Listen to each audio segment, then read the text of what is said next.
Hello everyone, welcome back to my channel. तो आज हम लोग बात करने वाले हैं how to cover the backlog. हमारा जो भी बैकलॉग हो गया उसे हम लोग कैसे कवर करें अपने करंट सिलेबस के साथ में।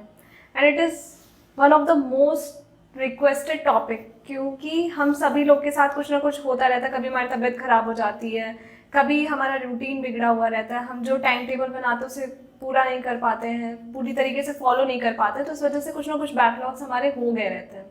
इन सारी चीज़ों को हम कैसे कवर करें अपने करंट सिलेबस के साथ एंड अपने एग्ज़ाम पे फोकस करें। तो लेट्स सी। देखो यार, बैकलॉग हुआ इस वजह से क्योंकि जो क्लासेस हमें जब करनी चाहिए थी, जो चीज़ जब पढ़नी चाहिए थी, वो हमने नहीं पढ़ी है। रीज़न कुछ भी हो सकता है, तो अब हमें थोड़ा एक्स्ट्रा एफर्ट करना होगा इसे करने के लिए एंड करंट सिलेबस के साथ में बाकी बैकलॉग्स को कवर करना होगा। तो इसके लिए सबसे पहला जो हमें करना है, जो भी करंट टॉपिक आप पढ़ रहे हो, जो भी आपकी क्लासेस चल रही हैं करंट टॉपिक की, या अभी आप अपने से खुद से सेल्फ स्टडी कर रहे हो, तो जो भी आप खुद से करंट टॉपिक पढ़ रहे हो उसका हर चीज़ कंप्लीट करते चलो। उसको कम से कम 4 बार रिवाइज़ कर लो, कम से कम बहुत मिनिमम तो 2 बार रिवाइज़ कर लो उन प्रेजेंट चैप्टर्स को, कि वो बाद में बैकलॉग में कन्वर्ट ना हो। उसका जो भी डेली टारगेट हो उसे कवर कर लो, जिससे आपका वो चैप्टर आगे चल के बैकलॉग में कन्वर्ट ना हो।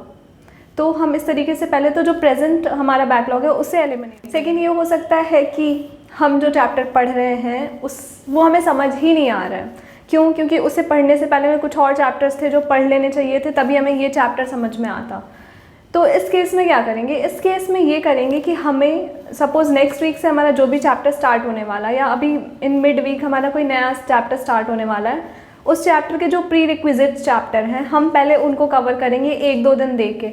उसको कवर कर लेंगे, बैकलॉग की लिस्ट से उन चैप्टर्स को हटा देंगे। उसके बाद हम अपने करंट टॉपिक को कवर करेंगे, यानी हमने उन जो प्री रिक्विजिट्स हैं उनको तो एट इंस्टेंट ख़त्म कर लेना है बैकलॉग से, करंट टॉपिक को अच्छे से समझने के लिए। एंड आफ्टर दैट जो बाकी टॉपिक्स हैं उन्हें हम इंस्टॉलमेंट हम कैसे कवर करें अपने करंट सिलेबस के साथ एंड अपने एग्ज़ाम पे फोकस करें।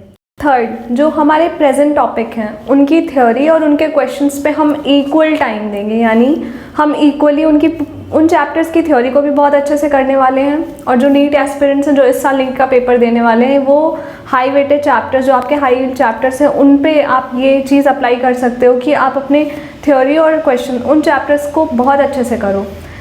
उसके बाद आते हैं हम अपने फोर्थ, एक स्टार टेक्निक। स्टार टेक्निक क्या है? एक बहुत ही स्मार्ट टेक्निक जिसमें आप अगर जो आप प्रेजेंट टॉपिक पढ़ रहे हो उसकी आप थ्योरी पढ़ रहे हो, तो उसके साथ में आप कोई एक बैकलॉग का चैप्टर उठाओ अपना एंड उसके क्वेश्चन करना स्टार्ट कर दो, एंड वाइस वर्सा। सपोज़ आप अभी कोई एक चैप्टर पढ़ रहे हो, उसकी आपको थ्योरी पढ़ाई जा रही है, तो आपका जो पुराना चैप्टर है जो आपने बहुत दिन से रिवाइज़ नहीं किया है, या जो बैकलॉग की लिस्ट में यानी उसके आपने लेक्चर्स देखे थे बट पढ़ा नहीं था, छोड़ दिया था, या फिर सिर्फ थ्योरी पढ़ ली, लेक्चर्स नहीं देखे थे, नोट्स वगैरह देखे थे, मतलब आपने उसे हाफ डन करके छोड़ दिया था, उन चैप्टर्स के आप क्वेश्चन उठा लो और अपने प्रेजेंट टॉपिक की थ्योरी पढ़ते रहो। एंड वाइस वर्सा आप कर सकते हो, यानी जब आप अपने करंट टॉपिक की थ्योरी कंप्लीट करने के बाद आप उसके क्वेश्चंस कर रहे हो, उस टाइम पे आप उन चैप्टर्स की थ्योरी पढ़ लो।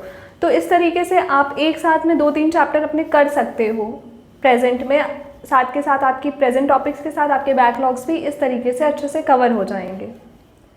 टाइम टेबल बनाने में सबसे बड़ी गलती जो हमारी होती है वो क्या होता है कि सपोज़ हमने टाइम टेबल बनाया कि हमें 6 बजे उठना है, 6:30 बजे तक हम एकदम फ्रेश होके उसके बाद 10 बजे तक हम एक पर्टिकुलर टॉपिक पढ़ेंगे, 10 बजे के बाद हम स्विच करेंगे दूसरे टॉपिक पे। सपोज़ क्या होता है, ये टाइम टेबल बना के तुम सोए एंड नेक्स्ट डे हम सो के 10 बजे उठें, व्हाट टू डू? अब क्या करोगे? तो हम जनरली सबसे बड़ी मिस्टेक करते हैं, हम अपना टाइम टेबल फिर से शिफ्ट करते हैं। जो हमें सुबह पढ़ना था उसको हम दोपहर में लेके जाते हैं, दोपहर वाला फिर सब कुछ चेंज कर देते हैं। तो ऐसा बिल्कुल भी नहीं करना है। आपने जो टाइम टेबल बनाया है स्टिक टू दैट। सपोज़ आप 10 बजे सो के उठ रहे हो, तो उसके पहले का जो आपने बनाया था पढ़ने के लिए, जस्ट कट इट, आप उसे आज नहीं कर रहे हैं। आगे का जो चीज़ जैसे अलॉटेड है, जिस तरीके से आपने शेड्यूल कर रखा था, सबको उस अकॉर्डिंग करो, और ये जो टॉपिक छूट गया इसे नेक्स्ट डे कवर करने की कोशिश करो। It is scientific method. इस तरीके से अगर आप करते हो तो आपका ब्रेन जो है बहुत अच्छे से कंडीशनड हो जाता है, बिकॉज आपने एक रात पहले उसे अच्छे से समझा के रखा था कि ये इस तरीके से करना है, और आप एंड टाइम पे सारा प्लान चेंज कर देते हो। तो ऐसा मत करना।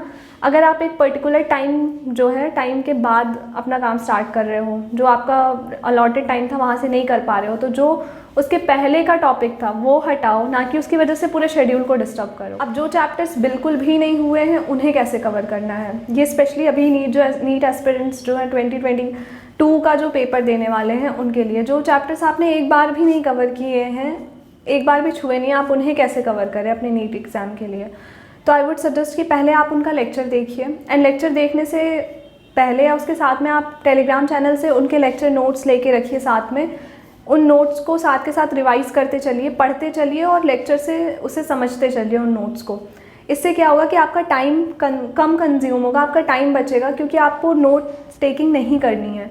अगर आप वीडियो को पॉज कर करके 1 घंटे का लेक्चर और उसकी नोट टेकिंग करते हो तो आपको उस 1 घंटे के लेक्चर को कंप्लीट करने में 2 से 3 घंटे लग जाते हैं। तो ये गलती मत करना। आप टाइम नहीं है आपके पास नोट्स लेने का, आप पहले से नोट्स ले आके रखो अपने पास, एंड आफ्टर दैट आप लेक्चर देखो एंड उसको मार्क करते चलो, जो आपको समझ आ रहा है, जो नहीं समझ आ रहा स्टार बना दो, एंड इस तरीके से आप उसे पूरा कर लो। आफ्टर दैट आपको फ्लो चार्ट्स भी टेलीग्राम चैनल पे बहुत ईजिली मिल जाते हैं, आप उस चैप्टर के फ्लो चार्ट से एक ओवरव्यू ले लो। आपने इस तरीके से एक फ्रेमवर्क ले लिया, एंड अब सपोज़ कोई न्यूमेरिकल वाला चैप्टर है, कुछ फिजिक्स के चैप्टर्स हैं या केमिस्ट्री, फिजिकल केमिस्ट्री है, तो उन केसेस में आप उन फार्मूलाज को एक जगह लिख लो, जो उस चैप्टर के मेन फार्मूलाज हैं उन्हें एक जगह लिख लो। तो अब इसके बाद आप सीधे क्वेश्चन पे आ जाओ, क्वेश्चन प्रैक्टिस करो, एंड जो क्वेश्चन आपसे नहीं लग रहे हैं उस क्वेश्चन की थ्योरी को 10-15 मिनट दे के उसी टाइम देख के वापस से रिवाइज कर लो, and again come back to the question. तो आपका जो एक फ्रेमवर्क तैयार हो गया है सिर्फ वीडियो लेक्चर से और नोट से, बाकी जो बचा रह गया है, बची कुची कसर रह गई है, वो आप अपने क्वेश्चंस के साथ में कवर करो। इससे आपका 2 काम होगा, एक तो थ्योरी भी रिवाइज होगी, दूसरा आपके क्वेश्चन प्रैक्टिस की स्किल बढ़ती जाएगी। अभी आपके पास इतना टाइम नहीं है कि आप 5 से 6 घंटा सिर्फ 1 घंटे के लेक्चर को देखने में लगा दो। तो इसलिए इस स्मार्ट स्ट्रैटेजी को अगर आप फॉलो करते हो तो आप बहुत जल्दी से उस चैप्टर्स को कवर कर लोगे। सपोज़ आपने 7-8 घंटे का स्लॉट रखा है तो आप क्वेश्चन प्रैक्टिस के साथ 7-8 घंटे में उसको कर सकते हो। 1 टाइम प्रैक्टिस तो हो जाएगी, आप दोबारा उसको ब्रश अप कर सकते हो बाद में भी प्रैक्टिस करके। तो इस तरीके से एक स्मार्ट स्ट्रैटेजी बनाओ, एंड तो इन कुछ टिप्स को फॉलो करके आप अपने बैकलॉग्स को बहुत ईजिली कवर कर सकते हो। तो जाने से पहले do subscribe the channel and like the hit button and stay tuned.